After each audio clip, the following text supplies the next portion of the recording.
ሰላም ተማሪዎች እንደምን አላችሁ? ጸደንያ ነኝ ከሳቋማ በአዲስ አበባ ዩኒቨርሲቲ ጂኦሎጂካል ሳይንስስ ዲፓርትመንት ሌክቸረር። በዛሬው ቪዲዮአችን የግሬድ 11 ባዮሎጂ ዩኒት 3.1 የመጀመሪያውን ሴክሽን ዋት አር ኤንዛይምስ የሚለውን እናያለን። የሳቋማ ቴሌግራም ቻናላችንን ጆይን፣ ዩቲዩብ ቻናላችንን ሰብስክራይብ እንዲሁም ዩኒቨርሲቲያችንን ጎብኙ እያልኩኝ ወደ ትምህርታችን። እንግዲህ በዚህ ቪዲዮ ዋነኛ ዓላማችን ምን ማድረግ ነው? ኢትስ ቱ ዲፋይን ኤንዛይምስ ኤን አክቲቬሽን ኢነርጂ። ኤንዛይምስ ምንድን ናቸው የሚለውን እናብራራለን። እንዲሁም ደግሞ አክቲቬሽን ኢነርጂስ የምንለው ነገር ምንድን ነው የሚለውን እናያለን፣ እናብራራለን። we will explain how enzymes work። እነዚህ ኤንዛይምስ የምንላቸው ካታሊስትስ በምን መልኩ እንደሚሰሩ እንመለከታለን። እንዲሁም we describe the catalysis reaction of enzymes። ኤንዛይምስ እንዴት አድርገው የተለያዩ አጸገብሮቶችን እንደሚያፋጥኑ፣ አጸገብሮቱ እንዲከሰት ስፒድ አፕ እንደሚያደርጉ፣ አክቲቪቲያቸውን እና ደግሞ ስለ ሰብስትሬትስ ኤንዛይምስ አክት የሚያደርጉባቸው ሞለኪውልስ ናቸው ሰብስትሬትስ፣ ስለ እነሱም በደንብ አድርገን እናያለን ማለት ነው። ወደ ትምህርታችን ከመግባታችን በፊት there is a self questioning። ራሳችሁን መጠየቅ ያለባችሁ ጥያቄ አለ። so before starting this section ask yourself this question: what do I know about enzymes? ስለ ኤንዛይምስ ምን አውቃለሁ? ስለ ፕሮፐርቲዎቻቸውስ their properties ባህሪያቶቻቸው የኤንዛይም ምንድን ናቸው? እንዲሁም ደግሞ ተግባራቶቻቸው ፋንክሽኖቻቸውስ ምንድን ናቸው? ስለ እነዚህ አውቃለሁ ወይ ብላችሁን ራሳችሁን ጠይቁ። and what do I want to learn from this section የሚለውንም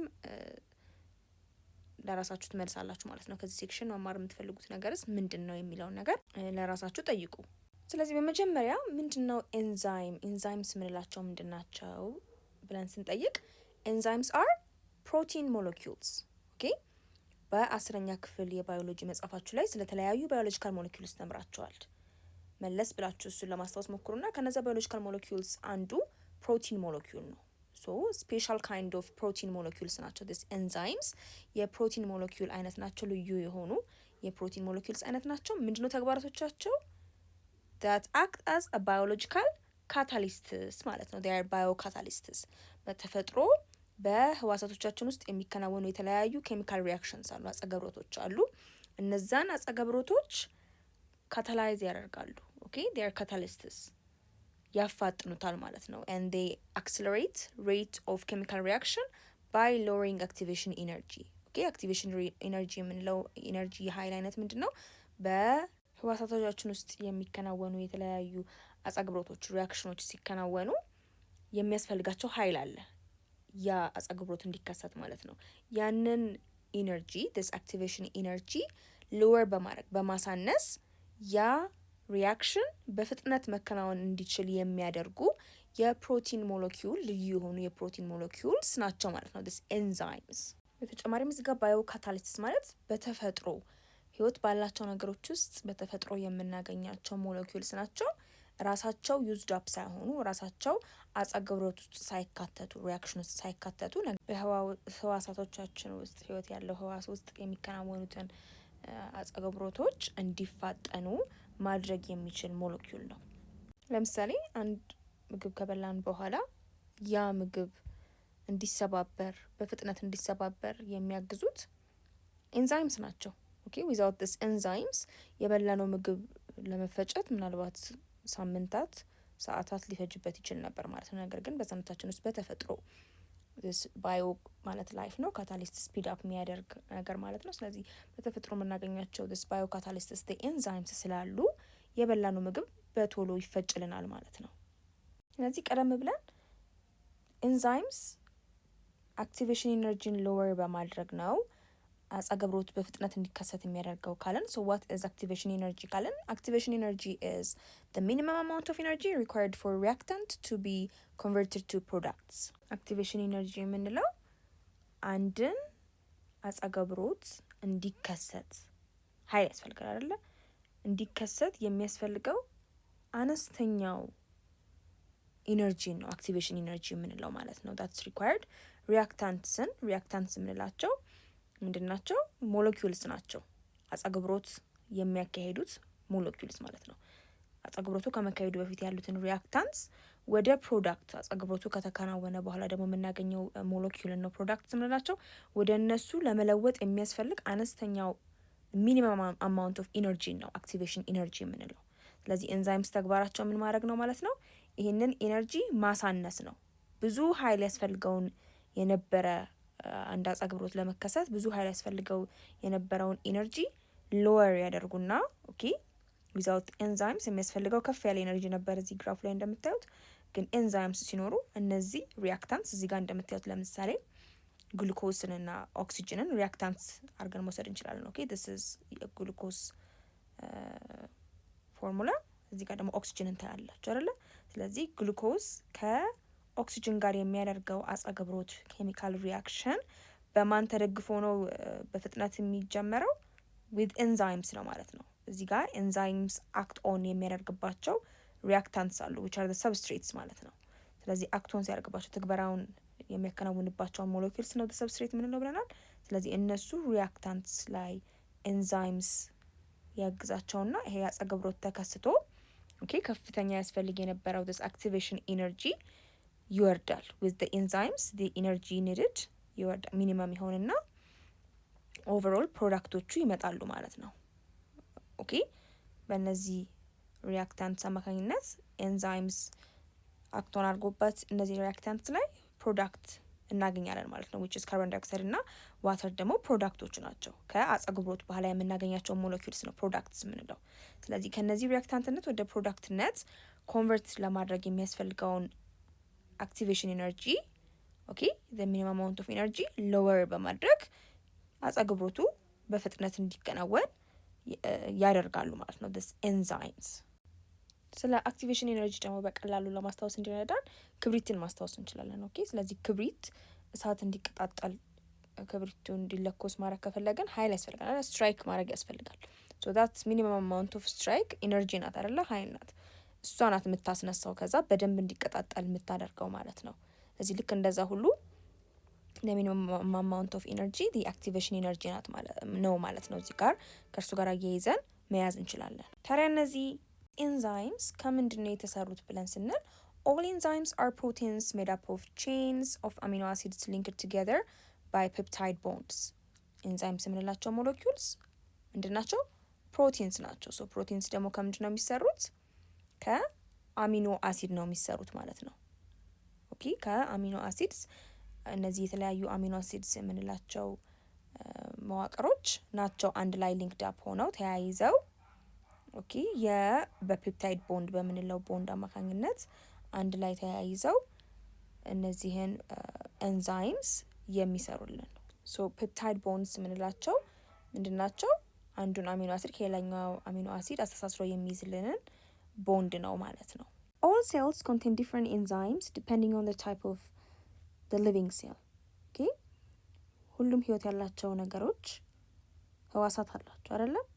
ስለዚህ በእያንዳንዱ ህዋሳት ውስጥ የተለያዩ አይነት ኤንዛይሞች እናገኛለን which engage in tremendous biochemical activities called metabolism ማለት ነው። ምን ውስጥ የሚካተቱ በህዋስ ውስጥ የሚከናወኑ የተለያዩ ኬሚካዊ አጸግብሮቶች አሉ፣ ኬሚካል ሪያክሽንስ አሉ። እነዛ ኬሚካል ሪያክሽንስ ነው ሜታቦሊዝም የምንለው። ስለዚህ የእነዚህ አይነት የሜታቦሊዝም ስራዎች ውስጥ የሚሳተፉ የተለያየ አይነት ስራ የሚሰሩ ኤንዛይምስ አሉ። ለምሳሌ መስል ሴልስ የጡንቻ ህዋሳቶቻችንን ብናይ በውስጣቸው ያሉ ኤንዛይሞች ኃይል ለማመንጨት የሚያስችሉ አጸግብሮቶች እንዲከናወኑ ያግዛሉ። ፕላንትስ ውስጥ የምናገኛቸው ደግሞ ኤንዛይምስ ፎቶሲንተሲስ እንዲካሄድ የሚያግዙ ኤንዛይሞች አሉ። ሊቨር ሴሎች ጋር ደግሞ ብናይ የጉበት ህዋሳት ደግሞ ብናይ የተለያዩ ቶክሲኖችን መሰባበር የሚችሉ መርዛማ የሆኑ በሰውነታችን ውስጥ የተገኙ መርዛማ የሆኑ ነገሮችን መሰባበር የሚያስችሉ ኤንዛይምስ እናገኛለን ማለት ነው። ስለዚህ በተለያዩ የህዋሳት አይነቶች ውስጥ የተለያዩ አይነት ኤንዛይምስን እናገኛለን። ቀደም ብለን እንዳልነው ሜታቦሊዝም ምንድን ነው የሚለውን ነገር ስናይ ሜታቦሊዝም is the process of chemical and physical changes including the breakdown or catabolism and synthesis anabolism of molecules። ሜታቦሊዝም የምንለው ነገር ምንድን ነው? በህዋስ ውስጥ አንድ ህይወት ባለው ህዋስ ውስጥ የሚከናወን ኬሚካል ሪያክሽኖችን ነው ማለት ነው። አንድን ህዋስ በህይወት እንዲቆይ የሚያስችለው የተለያዩ አይነት ኬሚካዊ አጸግብሮቶች አሉ። በነዛ ጸጉሮቶች አማካኝነት የተለያዩ ኬሚካዊ እንዲሁም ደግሞ አካላዊ ለውጦች ይኖራሉ በህዋስ ውስጥ። ያንን ሂደት ነው ኬሚካል ሪያክሽንስ ክምችት ነው ማለት ነው ሜታቦሊዝም የምንለው። በአንድ ህዋስ ውስጥ የሚከናወኑ ኬሚካል ሪያክሽንስን ነው ያንን ሴል ያንን ህይወት ያለው ህዋስ በህይወት ለማቆየት የሚያስችሉትን ኬሚካል ሪያክሽኖች አጻግብሮቶችን ነው ሜታቦሊዝም የምንለው። ይሄ አጻግብሮት ደግሞ ምን አይነት ሊሆን ይችላል? it could be breaking down bigger molecules into smaller one ትላልቅ የሆኑ ሞለኪውሎችን በመሰባበር ሊሆን ይችላል አጻግብሮት የሚከናወነው። ያ ሂደት የመሰባበር ሂደት እንለዋለን which is catabolism። ወይም ደግሞ it could be synthesis or anabolism ማለት ነው። ከስሞለር ሞለኪውልስ ደግሞ ትላልቅ ሞለኪውልስ ደግሞ የሚገነቡበት ሂደትንም ነው ሊሆን ይችላል ማለት ነው ሜታቦሊዝም የምንለው። ስለዚህ ሜታቦሊዝም ስንል ቦዝ ካታቦሊዝም እና አናቦሊዝምን አንድ ላይ ያካተተ ነው ማለት ነው። ከስሙ እንደምናየው ካታ ማለት ካቲንግ ዳውን ማለት ነው፣ ትላልቅ ሞለኪውሎች የሚሰባበሩበት ሂደት ነው። አናቦሊዝም ደግሞ ላይ አና ማለት አዳፕ ማለት ነው። ስሞለር ሞለኪውልስ አንድ ላይ ተደምረው ሲንተሳይዝ ተደርጎ ትልቅ ሞለኪውል የሚሰራበት ነው። እዚህ ጋር ከትልቅ ሞለኪውል ወደ ትንሽ ይሰባበራል በካታቦሊዝም ሂደት ወቅት። በአናቦሊዝም ጊዜ ደግሞ እነዚህ ትናንሽ ስሞለር ሞለኪውልስ አንድ ላይ ቢልድ አፕ አድርገው አዳፕ አድርገው ላርጅ ሞለኪውልስ ሲንተሳይዝ ይደረጋሉ ማለት ነው። ሶ that's what we call metabolism as a whole። እንደ ምሳሌ ደግሞ ስናይ ለምሳሌ ካታቦሊዝም ሪያክሽን በቀላሉ ብሬኪንግ ዳውን ኦፍ ፉድ ማየት እንችላለን። የበላነው ምግብ ተሰባብሮ ኃይል እናገኛለን አይደለ? ስለዚህ ያ ኃይል የሚመነጨው ማክሮ ሞለኪውልስ እንደ ካርቦሃይድሬት እና የተለያዩ ላርጅ ባዮሎጂካል ሞለኪውልስ ተሰባብረው ነው አይደለ ኢነርጂ የምናገኘው። ሶ that could be one የካታቦሊዝም ኤግዛምፕል። አናቦሊዝም ጋር ደግሞ ስናይ የተለያዩ አሚኖ አሲድስ አንድ ላይ በመሆን አይደለ በፔፕታይድ ቦንድ ሊንክድ አፕ በመሆን ፕሮቲን which is a large biological molecule ይሰራል።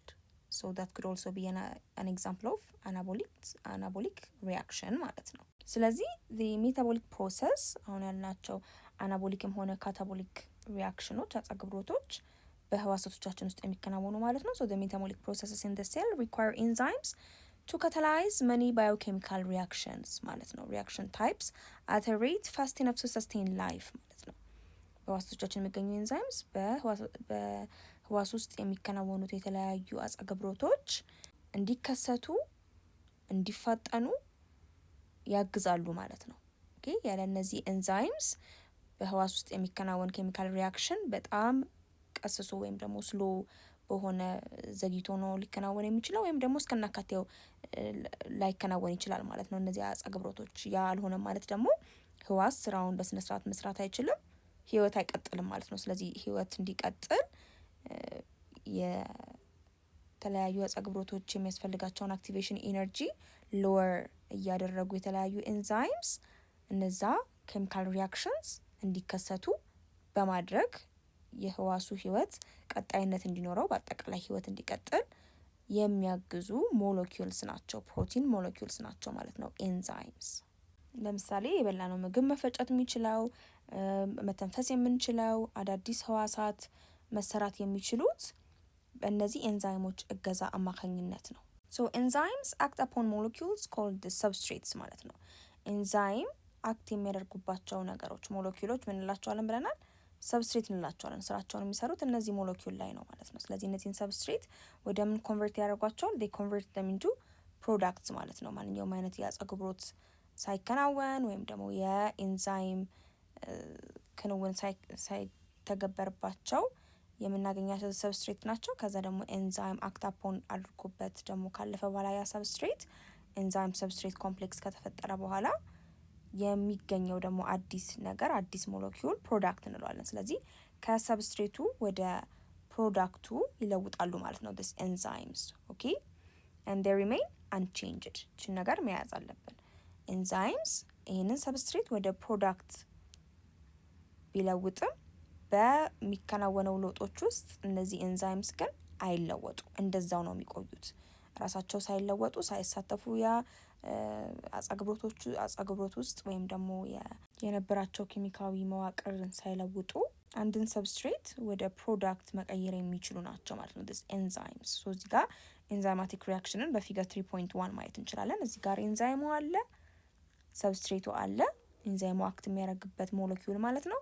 ያንን ሰብስትሬት ጋር ባይንድ ሲያደርግ ምን ይፈጠራል? ኤንዛይም ሰብስትሬት ኮምፕሌክስ እንለዋለን።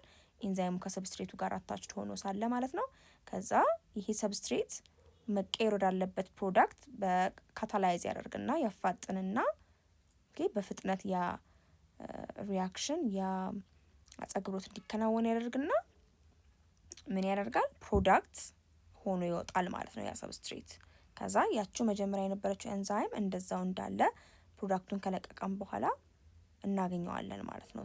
this is the enzymatic reaction process። እሺ አሁን ላብ አክቲቪቲ 3.1 እንስራ። so it's a classroom experimental activities በትምህርት ክፍለ ጊዜያችሁ ጊዜ የምትሰሩት ኤክስፐሪመንት ነው። ዋነኛው ዓላማ ምን ማድረግ ነው? it's to investigate enzyme salivary amylase in mouse በአፋችን ውስጥ የሚገኝ salivary amylase የምንለው ኤንዛይም አይነት አለ። የሱ ኤንዛይም አተገባበርን ለመረዳት የምትሞክሩበት አክቲቪቲ ነው። ሶ ይህን አክቲቪቲ ስትሰሩ የሚያስፈልጋችሁ ማቴሪያል አንደኛው is white bread ነው፣ ነጭ ዳቦ ያስፈልጋቸዋል። እንዲሁም ደግሞ ለኮንትሮል ኤክስፐሪመንት ግላስ ኦፍ ዋተር ያስፈልጋቸዋል፣ በብርጭቆ ውስጥ ውሃ። ከዛ ይሄን ኤክስፐሪመንት ስትሰሩ የምትከተሉት ፕሮሲጀር ምንድነው? ቅደም ተከተል አንደኛ pieces of the bread are prepared for each student will chew ዳቦን ቆራረስና የሚያኝኩ ተማሪዎች ጋር እናስቀምጣለን ማለት ነው፣ እናዘጋጃለን። ከዛ ሁሉም ተማሪዎች all students chew the pieces of bread in mouth slowly የተሰጣቸው የተመደቡት ተማሪዎች ምን ታረጋላችሁ? ትወስዱና ትበሉታላችሁ ዳቦውን ማለት ነው። ስለዚህ ስትበሉ ደግሞ ቀስ እያላችሁ ነው በአፍ ውስጥ የምታላምጡት የምታኝኩት። then ምን ኖቲስ ማድረግ አለባችሁ? each student should notice the changing flavor of the mush in his or her mouth while chewing በምታኙበት ጊዜ የዳቦ ጣዕሙ እንዴት እየተቀየረ እንደመጣ እንድታስተውሉ ያስፈልጋል ማለት ነው ኤክስፐሪመንት ስትሰሩ። then each student realizes that the mush in the mouth slowly tastes sweeter ማለት ነው። የነዳችሁ ዳቦውን ገምሳችሁ እየበላችሁ ቀስ እያላችሁ ያኛካችሁት ምን ይሆናል? እየጣፈጣችሁ ይመጣል አይደለም? ከዛ ደግሞ በኮንትሮል ኤክስፐሪመንቱ ጊዜ ምን ታረጋላችሁ? you mix some pieces of bread in a glass of water and wait for 5 minutes። አሁን ዳቦ ትቆርሱና ያን ቁርስራሽ ውሃ ውስጥ ትከቱታላችሁ ቁርስራሹን። ከዛ ለ5 ደቂቃ ትጠብቃላችሁ። ከዛ አሁንም እናንተ የተወሰናችሁ ተማሪዎች ምን ታረጋላችሁ? let the students taste the mush which is water plus bread ማለት ነው። በውሃ ውስጥ ረጥቦ የነበረውን የዳቦ ቁርስራሽ እንዲቀምሱት ይደረጋል ማለት ነው። and ምን ያደርጋሉ? they compare with the flavor of mush of bread and saliva ማለት ነው። ያንን በሚቀምሱበት ጊዜ ከምን ጋር ያወዳድሩታል? ከዛ በፊት ውሃ ውስጥ ሳይዘፈዘፍ የበሉትን የዳቦ ቁርስራሽ የነበረውን ጣዕም አሁን ደግሞ ውሃ ውስጥ ተዘፍዝፎ ከቀመሱት የዳቦ ቁርስራሽ ካለው ጣዕም ጋር እንዲያወዳድሩ ይደረጋል ማለት ነው። so how is the taste? ይህን ጥያቄ ነው የምትመልሱት ማለት ነው በኤክስፐሪመንቱ ወቅት። ምን ይመስላል ጣዕሙ? በዚህ ኤክስፐሪመንት አሰስ የምታደርጉት ነገር ምንድን ነው? የምትገመግሙት ነገር አንደኛው what did you recognize from the changes in the mush and how does the saliva convert starch into maltose ይለናል። በምትቀምሱበት ጊዜ ምን ተለወጠባችሁ? ውሃ ውስጥ ተዘብዝፎ የነበረው የዳቦ ቁርስራሽ ጣዕምና ሳይዘፈዘፍ ደግሞ የበላችሁት የዳቦ ቁርስራሽ ጣዕም ልዩነቱን እንዴት አያችሁት? and how does the saliva convert starch into maltose ማለት ነው። እንዴት አድርጎ ነው ምራቃችን በዳቦ ውስጥ ያለውን ስታርች ባዮሎጂካል ሞለኪውል ኢንቱ ማልቶዝ ሰባብሮ የሚቀይረው ብሎ ይጠይቀናል። እሱን ነው እንድትገመግሙ የተፈለገው። ሶ እንግዲህ ስንመገብ ኤክስፐሪመንቱን ስንሰራ ምንድነው ሪኮግናይዝ የምናደርገው ለውጥ? while chewing the mush of bread gradually tasted sweeter አይደለ? ኖርማሊ ውሃ ውስጥ ሳይዘፈዘፍ የበላነው የዳቦ ቁራሽ ከምራቃችን ጋር በተዋሃደና በደንብ ባኘክነው ቁጥር ቀስ እያል እየጣፈጠን መጥቷል ጣዕሙ አይደለ? so the sweetness was not present in bread mixed only with water ማለት ነው። ይሄን ጣፋጭነት ደግሞ ውሃ ውስጥ ተበጥብጦ የነበረው የዳቦ ቁርስራሽን ስንበላው አናገኘውም። ታዲያ ይሄን ለምን ሆነ ብለን ስናይ how does the saliva convert starch into maltose የሚለው ጥያቄ ይመጣል አይደለ?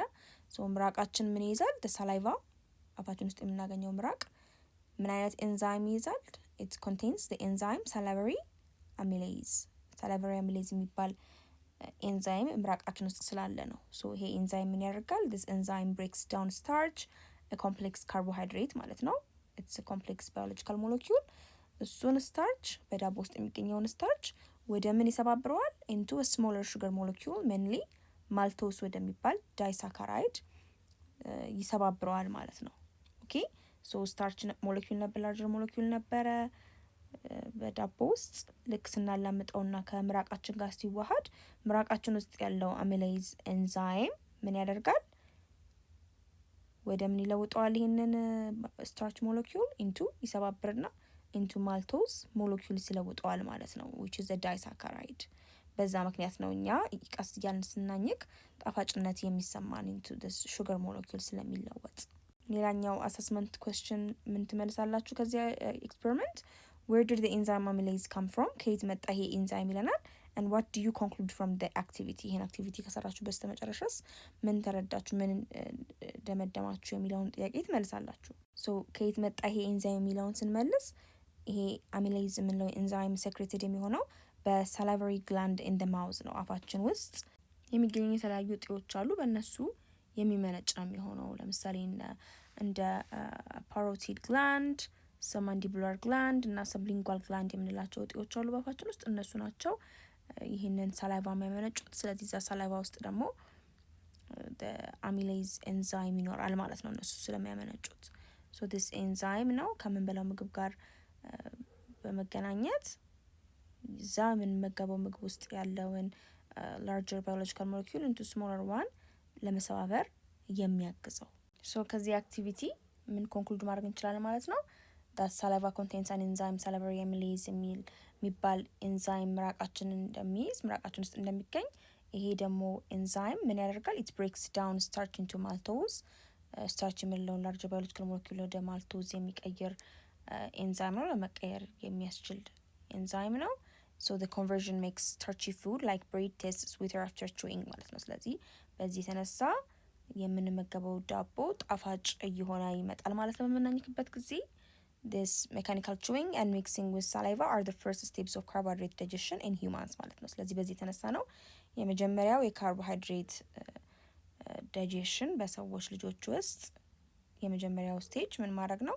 ሜካኒካሊ በማኘክ መሰባበር፣ እንዲሁም ደግሞ ያ የተሰባበረው ደግሞ ቁርጥራጭ የምግብ ቁርጥራጭ በምራቅ አማካኝነት ወደ ስሞለር ሞለኪውል እንደ ማልቶስ ወዳሉ ባዮሎጂካል ሞለኪውልስ የሚሰባበረው በዚህ ሂደት እንደሆነ እንረዳለን ማለት ነው። so this shows how enzymes are useful in digestion. they speed up the breakdown of food into absorbable molecule ማለት ነው። ስለዚህ ከዚህ ምን እንረዳለን? እንዴት ኢቭን የምንመገበው ምግብ በቀላሉ እንዲሰባበርና የምግብ የመፈጨት ሂደትን የሚያፋጥኑልን ኤንዛይምስ እንዳሉ ነው ማለት ነው። ከአፋችን ጀምሮ እንደምታዩት አፍ ውስጥ ያሉ ኤንዛይም ናቸው ያንን የምግብ የመሰባበር ሂደት የሚያፋጥኑልን፣ ስፒድ አፕ የሚያደርጉልን ወደ ትናንሽ አብዞርበብል ወደ ሆኑ ሞለኪውልስ። እንግዲህ የዛሬ ቪዲዮአችን ይህን ይመስል ነበረ። ኤንዛይምስ ምን እንደሆኑ፣ ተግባራቸው ምን እንደሆነ፣ በሰውነታችን ስለሚካሄዱ የተለያዩ አጸግብሮቶች ያላቸውን አስተዋጽኦ በደንብ አድርጋችሁ እንደተረዳችሁ ተስፋ አደርጋለሁኝ። በቀጣይ ቪዲዮ ደግሞ ስለ ፕሮፐርቲስ ኤንድ ፋንክሽንስ ኦፍ ኤንዛይምስ የምናይ ነው የሚሆነው። ኤንዛይም ስላላቸው ባህሪያት እንዲሁም ደግሞ ተግባራቶቻቸውን እንመለከታለን። የሳቋማ ቴሌግራም ቻናላችንን ጆይን፣ ዩቲዩብ ቻናላችንን ሰብስክራይብ እና ዌብሳይታችንን ጎብኙ። ጥያቄዎች፣ አስተያየቶች ካሏችሁ እዛ ላይ ጻፉልን። በቀጣይ ቪዲዮዎች እስከምንገናኝ ድረስ ሰላማችሁ ይብዛ።